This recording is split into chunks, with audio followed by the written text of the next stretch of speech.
Shaburrux presenta Ecos de Terror. Buenas noches a todos. Sean bienvenidos una vez más. Como saben, soy Beren y esta noche seré el centinela.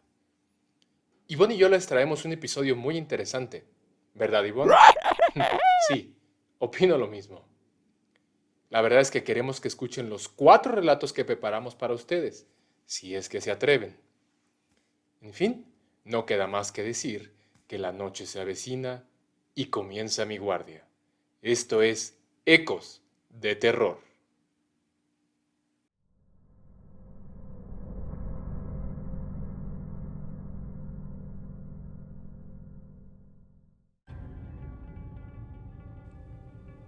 Todos los miembros de mi familia hemos tenido contacto con un objeto peculiar que perteneció a mi bisabuelo. A principios del siglo XX, mi bisabuelo era un valet de un diplomático español que visitaba el continente africano con frecuencia. Para él, era común visitar las regiones de Marruecos y lo que más tarde se conocería como el Sahara español. También tuvo la fortuna de visitar Egipto.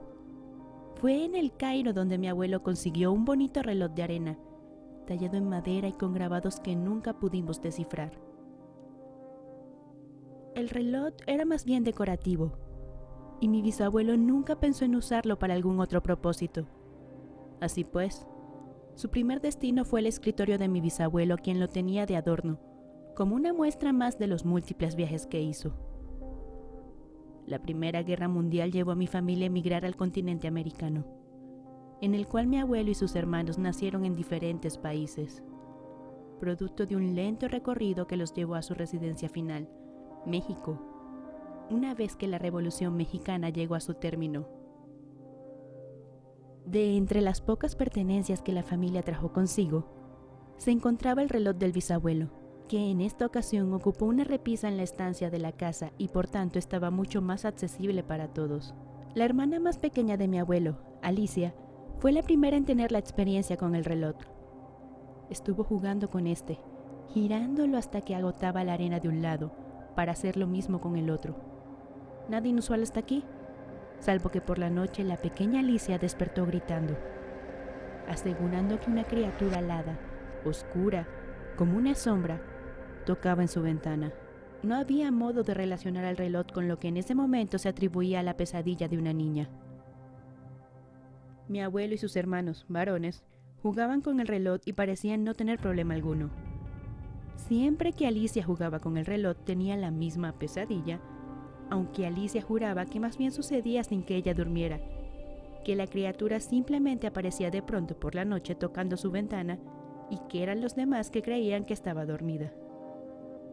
Nadie le daba credibilidad a la relación que Alicia había hecho con el ser tenebroso y el reloj de arena.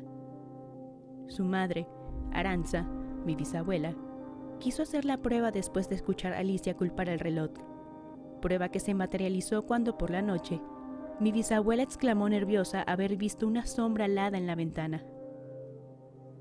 A partir de ese punto se estableció una leyenda familiar alrededor del reloj de arena. Mi bisabuelo no se quiso deshacer de este y prefirió guardarlo lejos del alcance de su familia. Años después, cuando mi bisabuelo falleció, el reloj acabó en manos de mi madre. A ella nunca le habían contado la experiencia del reloj al toparse con un objeto tan bonito. Decidió tomarlo en forma de recuerdo de su abuelo, mi bisabuelo. Sobra decir que una vez que mi mamá hizo uso del reloj, tuvo la misma experiencia con la sombra alada tocando en su ventana. La sombra nunca le hizo daño a nadie, y por lo visto en mi familia se cuenta como algo sobrenatural, pero que no es de gran peligro. Cuando yo era todavía una niña, y con pleno conocimiento de la leyenda, aproveché una ocasión para tomar el reloj de arena y jugar con él. Al llegar la noche estuve atenta a la ventana, con la esperanza de identificar a la sombra alada antes de que ésta apareciera de pronto. Después de horas de no verla, decidí que era mejor dormir y rompí mi estado de alerta. Gran error, porque tan pronto comencé a relajarme pude notar cómo la luz de la luna se bloqueaba y daba paso a una oscuridad, producida por una sombra alada con ojos brillantes que tocaba mi ventana. Me espanté mucho. pero confieso también una fascinación inmensa por haber comprobado la naturaleza de este objeto. No sabemos qué es esta sombra alada. Tampoco sabemos si el reloj venía maldito, por llamarlo de alguna manera, desde que mi bisabuela lo adquirió o esta criatura se adhirió al reloj en algún momento posterior. Lo que sí tenemos claro, es que esto solo les pasa a las mujeres de mi familia y que mi madre, hasta la fecha, lo tiene bajo llave para evitar que cualquier persona tenga acceso al reloj. Esperaré el momento que sea de mi propiedad y quizá pueda compartirles más información sobre el reloj de arena.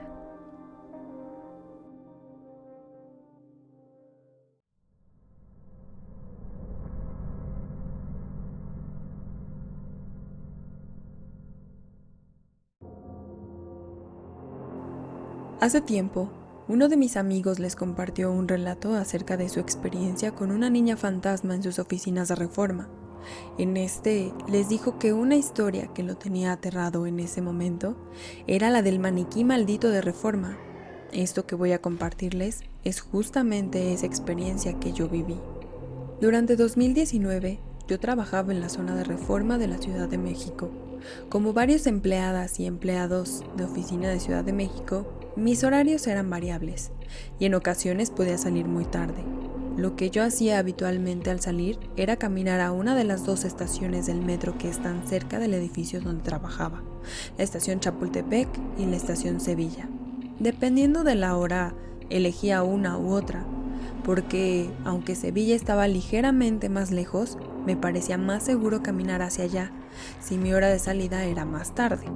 Por el contrario, si tenía oportunidad de salir cuando aún había luz, tomaba ruta hacia Chapultepec, tanto por la distancia ligeramente más corta como porque el recorrido a casa era justo en esa dirección, observatorio. Debo admitir que soy fanática de las historias de fantasmas y relatos.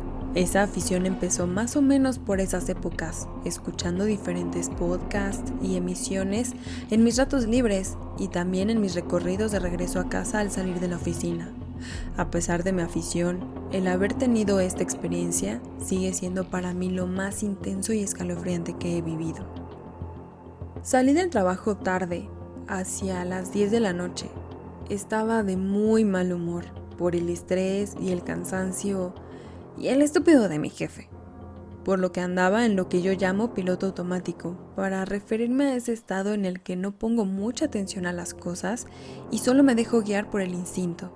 Por consecuencia, me vi caminando hacia la estación Chapultepec, misma que no habría elegido por la hora, pero para cuando reaccioné ya había avanzado lo suficiente como para no querer retroceder y perder más tiempo.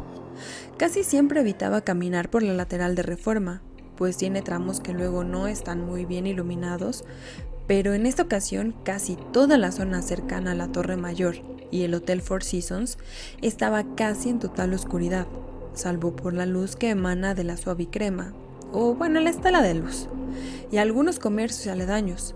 Lo que yo veía delante de mí eran unos 100 metros de penumbra. Decidí entonces quitarme mis audífonos para estar más alerta y guardé mi teléfono para no llamar la atención de los amantes de lo ajeno. El sonido de la reja me espantó y me hizo voltear hacia la dirección donde percibí que provenía. Ahí pude distinguir una figura de una mujer, o eso parecía por las curvas de su silueta, que salía de uno de los pocos locales que quedaban en esa zona llena de grandes edificios. Seguí caminando, pero iba muy nerviosa y con una sensación continua de voltear a ver a la mujer que había visto hacía unos instantes. No sé si debía hacerlo o no. La supuesta mujer avanzaba hacia mi dirección, pero sus movimientos eran toscos, acartonados. Cruzó la lateral del Reforma para llegar al punto donde están las plantas y los árboles.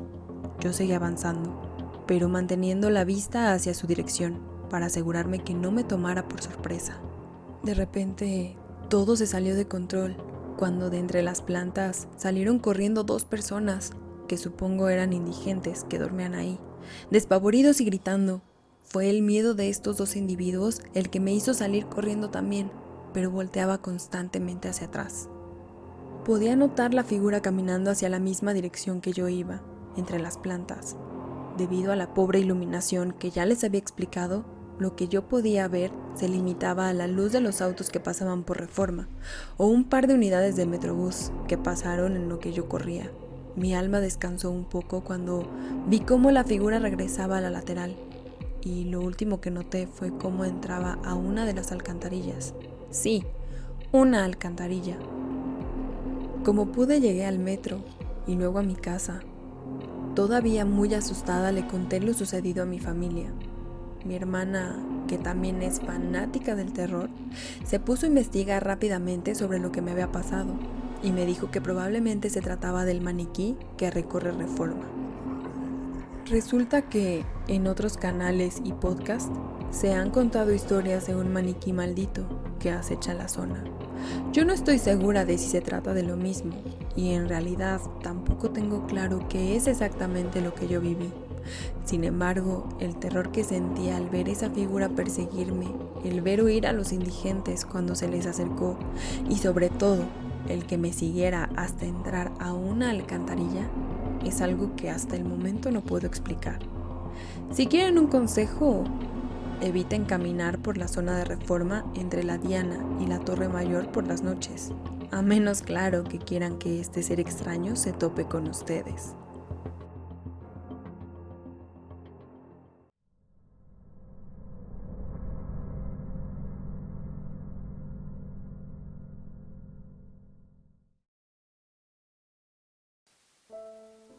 El barrio en el que crecí tenía una mezcla de estilos muy contrastante. Podías encontrar casas muy antiguas, algunas en muy mal estado, así como otras que eran muy modernas, o al menos entonces lo eran. Nuestra casa no estaba en ninguno de estos dos polos. Era una casa relativamente nueva y que realmente no llamaba la atención. La casa más llamativa y peculiar era una que parecía sacada de una película de terror. Era muy antigua y se encontraba justo en la esquina de mi calle. La casa había caído en un estado claramente deteriorado, pero aún eran apreciables varios elementos que revelaban que quien la haya construido era un fanático del Art Deco y que podría hacernos creer que fue construida en los años 20. Pero más allá del estado de la casa o de su estilo arquitectónico, la casa tenía una vibra muy pesada. A las personas no nos gustaba pasar frente a esta.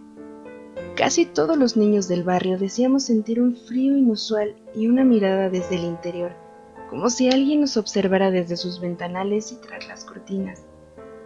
No estábamos seguros a ciencia cierta de que estuviese abandonada, y al menos yo tenía la idea de que probablemente alguien aún habitaba ahí. Era difícil mirar al interior. Una especie de enredadera que crecía del jardín impedía casi en su totalidad asomarse a la casa. Para mí, como niña, era poco frecuente acercarme sola a la casa, y las veces que llegamos a hacerlo fue ya sea de paso caminando con mi familia o jugando con mis amiguitos de la cuadra. Era aún más raro que yo pasara por ahí una vez que caía la noche, tanto porque no tenía motivo como porque la casa nos inspiraba miedo a todos. Cuando yo tenía 11 años y llegaron las vacaciones de verano, comencé a pasar más tiempo en la calle jugando y conviviendo con los demás niños. Esto coincidió con que mis padres salían más tarde del trabajo y por consecuencia, mi hora de regreso a casa se hizo cada vez más tarde. De pronto podían ser las 10 de la noche y yo apenas iba de vuelta a mi casa y siendo vacaciones y con mis padres recién llegados de sus empleos, no había reprimenda alguna. Una de tantas noches, hacia las 9 p.m., una amiga de la misma cuadra, Sonia, y yo estábamos jugando a algo, no recuerdo bien a qué, y empezamos a hablar de la casa que a todos nos daba miedo. Sonia y yo decidimos que valía la pena una excursión para ver qué es lo que había en la casa. Las dos teníamos miedo, pero cuando se es niña, una no mide bien las consecuencias y es más aventurada. Llegando a la casa, pasó lo que siempre nos sucedía, que era el frío inusual, como si una helada corriente de aire soplara en sus alrededores. Mientras mirábamos y hacíamos a un lado la densa enredadera, Sonia y yo escuchamos cómo el portón se abría lentamente. Esto nunca había ocurrido, o al menos nadie lo había contado, y muy asustadas caminamos, con las piernas temblorosas hacia el portón, el cual descubrimos abierto. Sonia y yo nos miramos y por un momento hicimos un gesto, sin hablar, para decirle a la otra: ¿vamos a entrar? Sonia titubeó por un momento y al final se quedó inmóvil. Por otro lado, yo estaba terriblemente asustada, pero aún así me atreví a pasar. El portón daba a un pequeño patio que colindaba con el también pequeño jardín al frente de la casa. La espesa enredadera bloqueaba la mayor parte de la luz de la luna, por lo que generaba una sensación de extrema oscuridad. Casi en la entrada de la puerta de la casa se encontraba una mujer en harapos. Cuando digo harapos, quisiera que se imaginen a una mujer con la ropa desgarrada, sucia, con agujeros por todos lados. La mujer estaba sentada en una mecedora, la cual apenas crujía con el movimiento. Pude apreciar a lo lejos que esta mujer me miraba fijamente y en contra de mi mejor juicio, comencé a caminar hacia ella. A medida que me acerqué, me di cuenta de que no solo su apariencia era desalineada, sino que además su piel tenía algo raro, como si estuviera extremadamente reseca y con un tono pálido verdoso. El frío que yo sentía era ya tal que mis dientes chocaban al ritmo del temblor de todo mi cuerpo. Fue esta sensación de frío la que me hizo reflexionar algo. No entendía por qué caminaba hacia la mujer, solo que yo tenía necesidad de hacerlo. Mientras pensaba en esto, la mujer habló con una voz horrible, casi como croando. Tráeme a Sonia. Mi primera reacción y pensamiento fue ir justamente por Sonia y di media vuelta hacia el portón gritando su nombre. ¡Sonia! ¡Ven, Sonia! Sonia solo respondía sin entrar y para cuando llegué al portón recuerdo la sensación de estar molesta porque ella no entraba. No sé qué fue lo que me hizo entrar en razón, pero teniendo a Sonia frente a mí, entendí que no podía dejar que ella entrara y que lo mejor sería irnos de ahí. La tomé del brazo y corrimos asustadas mientras yo escuchaba cómo el portón se azotaba detrás de nosotras. Más calmadas, le conté a Sonia lo sucedido y luego a mi mamá. Me prohibieron regresar tan tarde de la calle y por sobre todas las cosas acercarme a la casa. Claro que ella no pensaba que se tratase de algún espíritu o criatura, sino de una mujer trastornada que quizá vivía ahí. A la fecha, yo no podría asegurar la naturaleza de esa mujer en harapos, pero lo que me hace dudar son las sensaciones, como si ella se hubiese apoderado de mi mente y mi voluntad por unos instantes, para obligarme a hacer lo que fuese que ella quería.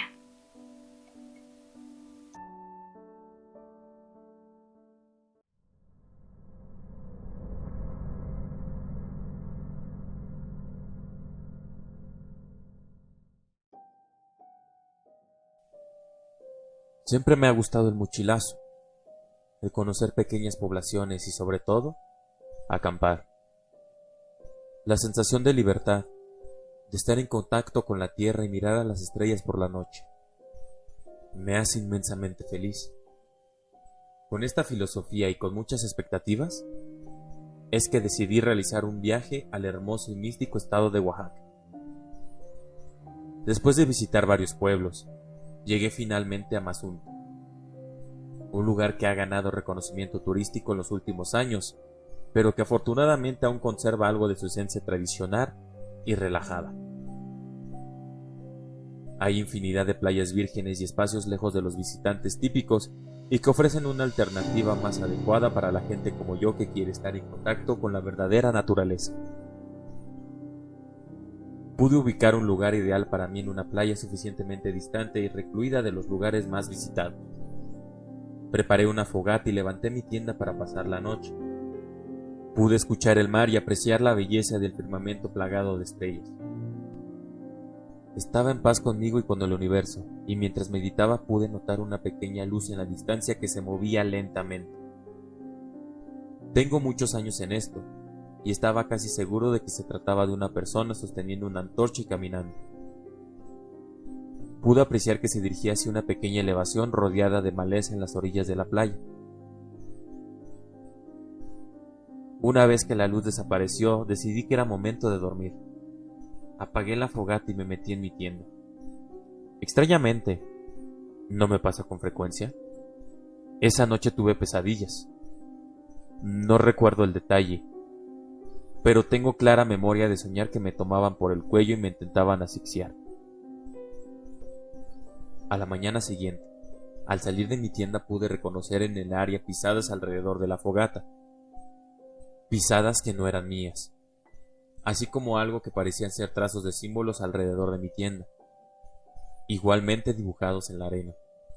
Esto me intranquilizó un poco y mi primera reacción fue relacionarlo con lo que yo había visto la noche anterior, con más curiosidad que sentido común. Decidí recoger mis cosas y caminar en dirección hacia donde había notado la luz de la antorcha. Caminé por un largo rato y me di cuenta de dos cosas. La distancia parecía menor en la noche y que lo que yo identifiqué como una elevación y maleza en realidad era un pequeño risco, que en efecto estaba rodeado por vegetación. En la base del risco, la entrada a una pequeña caverna.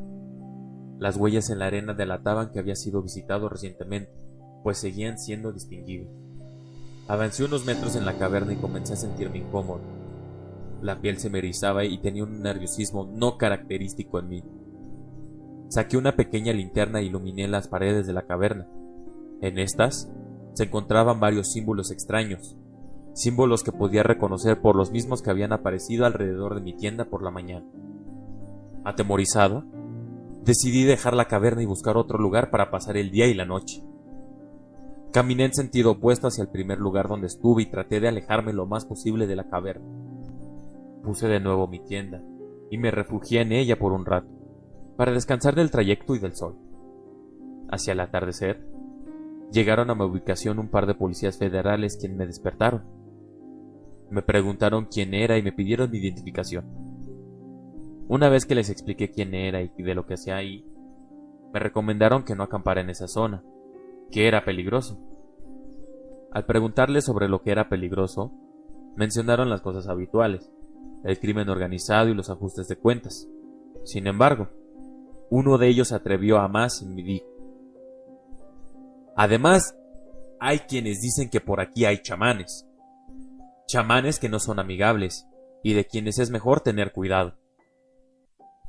Yo quería quedarme, pero los oficiales insistieron y acabé llegando de nuevo al pueblo. Busqué un lugar en donde quedarme y mientras cenaba, me puse a platicar con la dueña. Le pregunté por los chamanes y si ella sabía algo de la cueva y le conté lo que me había pasado. La mujer, con un tono maternalista, me pidió que no lo volviera a hacer. Me dijo que era muy afortunado, que en esa región era común que quienes se aventuraban por la noche a la playa, gente intoxicada o ecoturistas como yo, no se les viera nuevamente, que los chamanes rodeaban esa zona y que muchas veces usaban a estas personas como partes de rituales de intercambio, para curar enfermos a cambio de la vida de sus presas.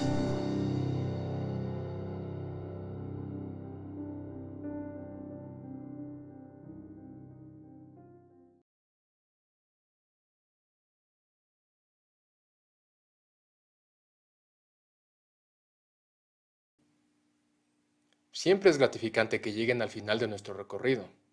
Y en realidad hablaría muy mal de mí como centinela si no llegasen, ¿verdad? Les agradecemos que den like al contenido, que lo compartan y se suscriban si es que no lo han hecho.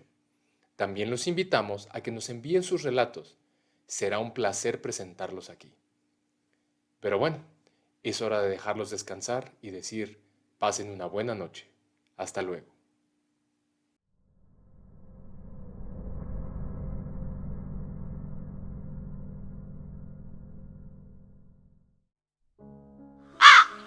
Ecos de terror.